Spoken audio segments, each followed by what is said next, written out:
Halo semua, selamat datang di video yang akan membahas The Troubles, sebuah periode konflik yang melanda Irlandia Utara antara tahun 1960 hingga 1998.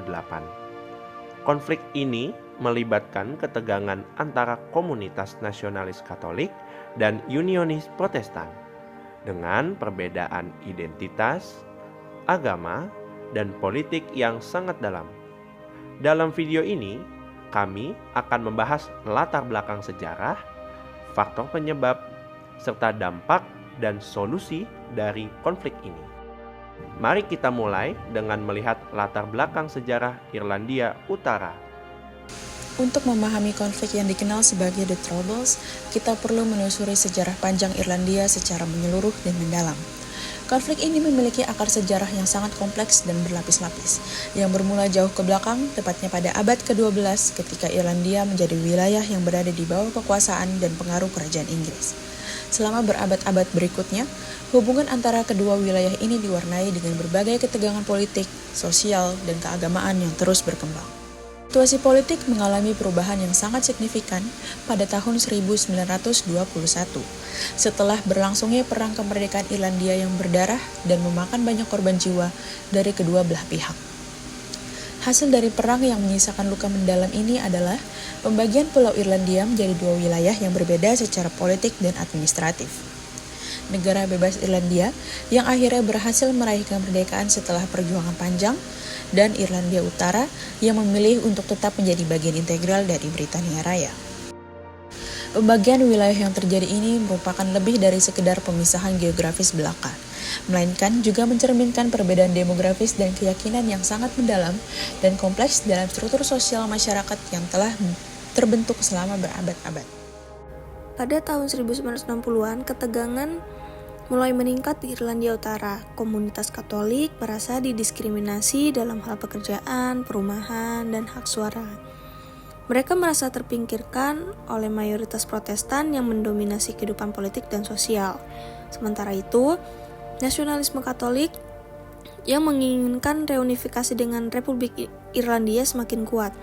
Ketegangan ini memuncak dengan protes-protes yang berkembang menjadi kerusuhan besar pada tahun 1968.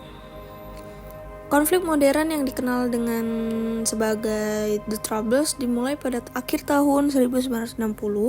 Ada beberapa faktor pemicu utamanya. Pertama, gerakan hak-hak sipil pada tahun 1960 yang menuntut kesetaraan bagi komunitas Katolik dalam hal pemilihan umum, perumahan, dan kesempatan kerja.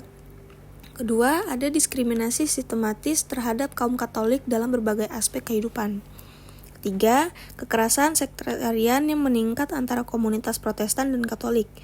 Terakhir, keempat, munculnya organisasi paramiliter dari kedua belah pihak.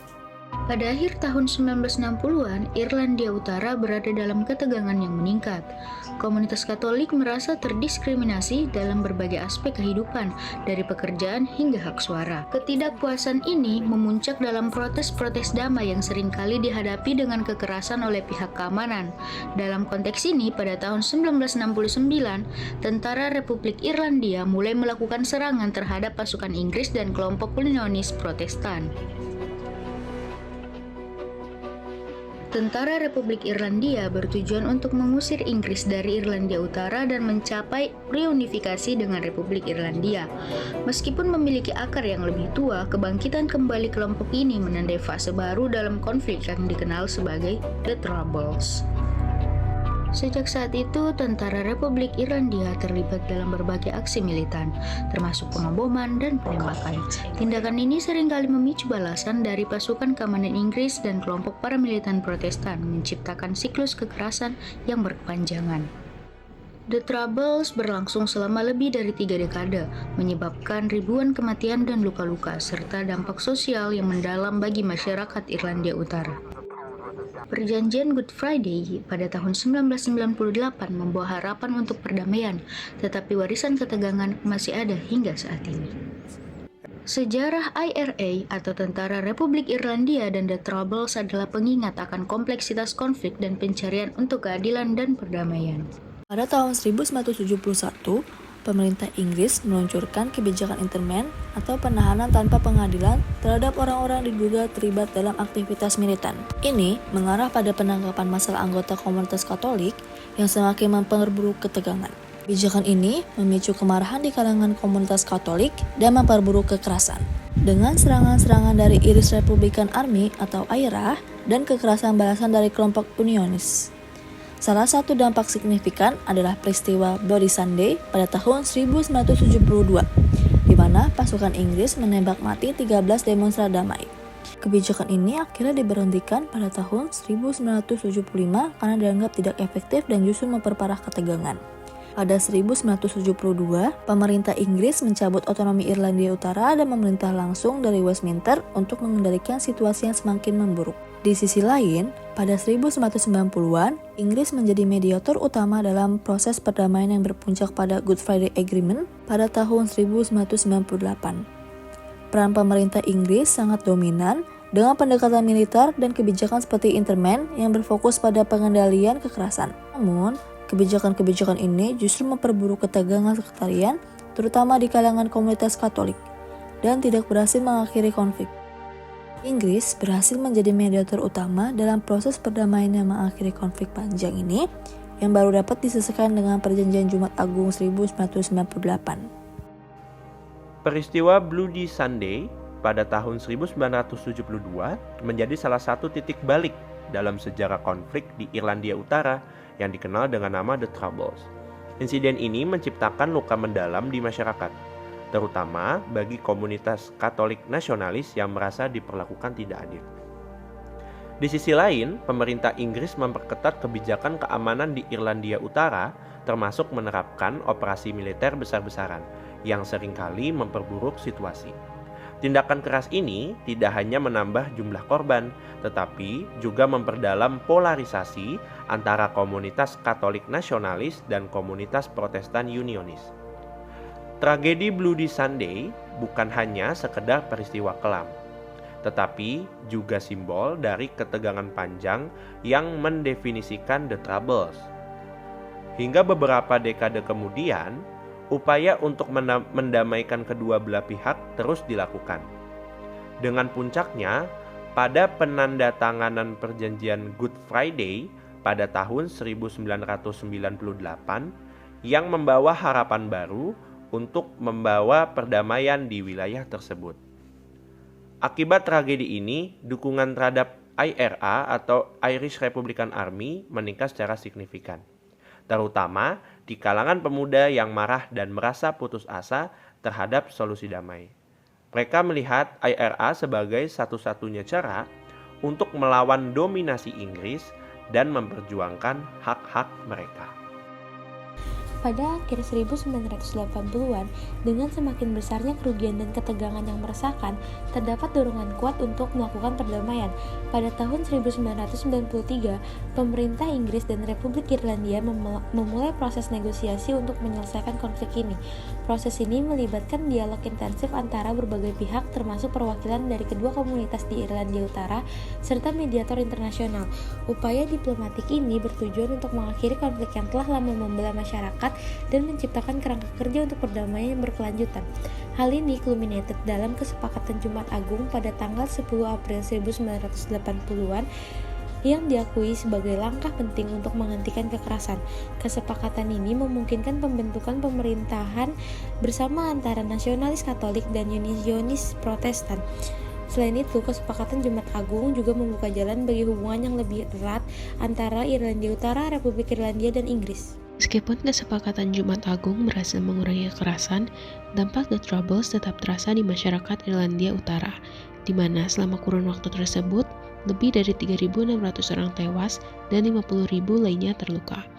Ribuan orang kehilangan nyawa dalam konflik yang berlangsung selama 30 tahun dengan banyak tindak kekerasan dilakukan oleh para militer dan pasukan keamanan. Dari kerusuhan jalanan dan baku tembak hingga bom mobil yang secara mendalam mengaruhi kehidupan masyarakat. Pembagian politik dan sosial antara komunitas Katolik dan Protestan tetap ada, meski ada usaha untuk membangun perdamaian jangka panjang. Konflik ini meninggalkan jejak traumatis dalam budaya Irlandia Utara dengan banyak karya seni dan dokumentasi yang menggambarkan penderitaan yang dialami masyarakat. mencerminkan evolusi metode kekerasan yang telah mengubah lanskap sosial dan emosional wilayah tersebut. Perjanjian Belfast dilaksanakan pada 3 prinsip penting bahwa status Irlandia Utara tidak akan berubah tanpa persetujuan rakyatnya. Hak yang sama bagi komunitas Republik dan loyalitas orang-orang Irlandia Utara dapat dengan bebas mengidentifikasi apakah mereka orang-orang Irlandia, Inggris, atau keduanya. Bersama lembaga baru juga didirikan termasuk majelis baru di Irlandia Utara dengan pembagian kekuasaan wajib antara partai loyalis dan partai Republik. Perjanjian tersebut juga mencakup penghentian klaim Republik atas Irlandia Utara, penonaktifan semua para militer pada bulan Mei tahun 2000, pembebasan lebih awal tahanan untuk semua para militer dalam gencatan senjata, mereformasikan RUC, dan penarikan bertahap Angkatan Darat Inggris. Perjanjian tersebut pada dasarnya adalah sebuah kebohongan, di mana perjanjian ini mengabaikan banyak hal yang akan menimbulkan masalah di kemudian hari. Namun hal ini harus dilakukan agar semua pihak dari berbagai sudut pandang mau menandatanganinya. Masyarakat Irlandia Utara akhirnya memiliki kesempatan untuk mencapai masa depan yang damai. Sehingga pada bulan Mei, perjanjian tersebut dilangsungkan melalui referendum baik di Irlandia Utara maupun di Republik Irlandia, dengan DPUP satu-satunya partai yang berkampanye menantang perjanjian tersebut. In the north, 71% of people vote yes for this. If we're looking at the compositions here, over 90% of those votes were nationalists and only around 50% were unionists. So there is an issue there with unionism and still a strong suspicion of Sinn Féin and the provisional IRA. However, in the south, it's even more overwhelmingly yes vote. Around 91% of people vote yes. But although peace had been signed, there were a number of issues that were still to be dealt with after this point. The conflict in Northern Ireland was far from over. Pada tanggal 2 Desember 1998, eksekutif baru di Irlandia Utara akhirnya mengambil alih kekuasaan. Namun pemerintah mengalami keruntuhan di beberapa kali tahun-tahun berikutnya. Lambatnya kemajuan dalam penonaktifan IRA sementara menyebabkan 3 kali penangguhan singkat Stormont selama tahun 2000 dan 2001. Sebelumnya pada tahun 2002, pembagian kekuasaan terpecah jatuh lebih lama. Kali ini karena dugaan jaringan mata-mata IRA di dalam Stormont. Pada tahun 2003, para pemilih di Irlandia Utara telah terpolarisasi menjadi 2 kelompok yang paling garis besar, dengan DUP dan Sinn Féin menjadi perwakilan terbesar dari masing-masing kubu.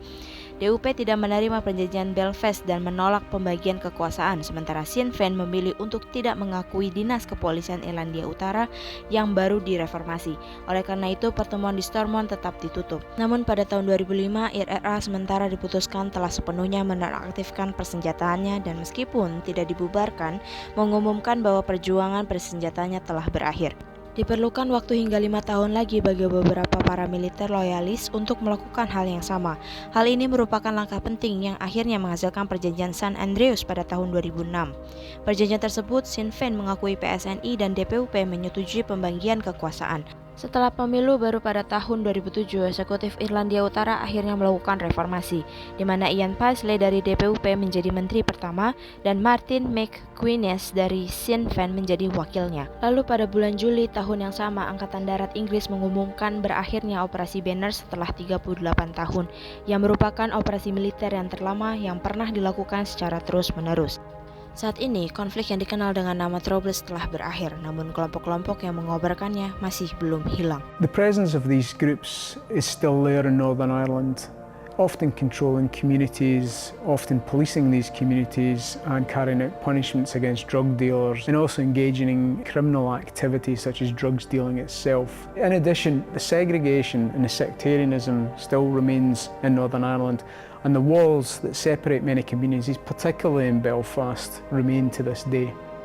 Baru-baru ini Brexit menjadi tantangan besar bagi proses perdamaian di Irlandia Utara.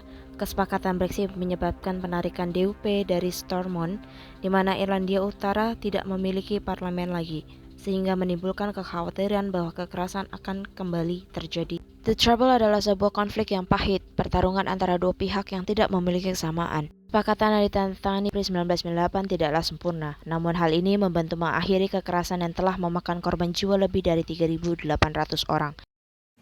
Terima kasih telah menyaksikan video ini. The Troubles adalah bagian penting dalam sejarah Irlandia Utara yang mengajarkan kita banyak hal tentang konsekuensi dari ketegangan politik, agama, dan identitas. Konflik ini mempengaruhi banyak kehidupan, dan meskipun perdamaian telah tercapai melalui upaya keras, perjalanan menuju rekonsiliasi masih terus berlanjut.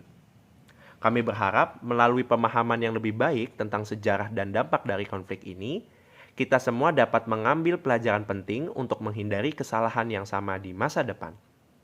Semoga perdamaian yang telah dicapai di Irlandia Utara dapat terus berkembang dan menjadi contoh bagi wilayah lain yang menghadapi tantangan serupa.